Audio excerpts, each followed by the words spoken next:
My name is Fernanda Carnelucci. I'm a professor at the Federal University of Santa Maria in Brazil, and I also work at the Power Electronics and Control Research Group. I work mostly with power electronics and control, so the application of power electronics and controls for grid-connected systems, renewable energies, microgrids, modulation of multi-level converters, and also model predictive control.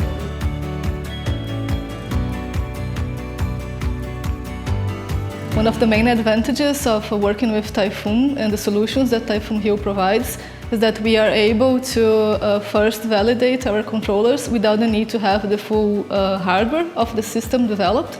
So we can have this pre-validation of all the controllers, all the firmware, and then we can make sure that everything is working properly before going to the full experimental setup.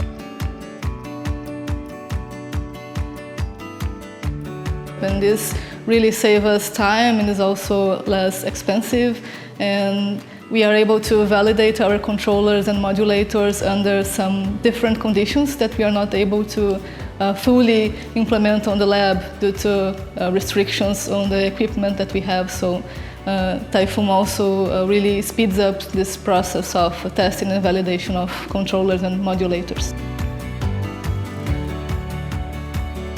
Hardware in the loop and controller hardware in the loop is really interesting for the students, especially for graduate students, master and doctoral, because they are able to have a more practical experience instead of working only with offline simulations. Of course, this also applies for undergrad students because they have this possibility of earlier on starting to develop the skills that they will need in order to work with complete hardware setups when they move into their master, PhDs, or even when they go into the industry.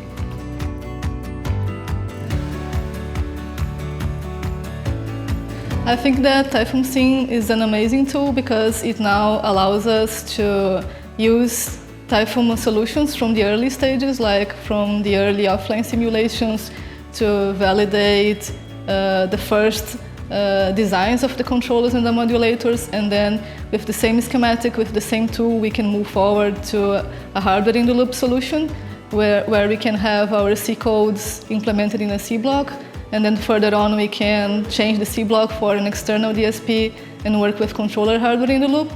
And then finally we can move forward even for power hardware in the loop, or then with a full hardware validation of the systems.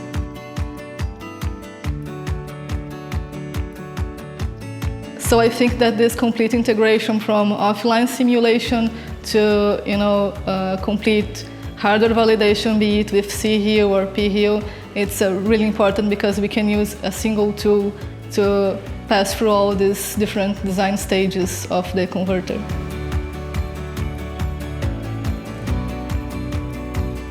On the personal side, I have made some great friends in Typhoon, and it's really good to have this closer relationship and partnership with the Typhoon team. Check the video description for more resources on this topic, including how to download and get started with Typhoon Hill Control Center for free. You can also visit Hill.Academy to access free courses, expand your Hill testing skill set, and get certified. Subscribe to our channel to get notified about new content.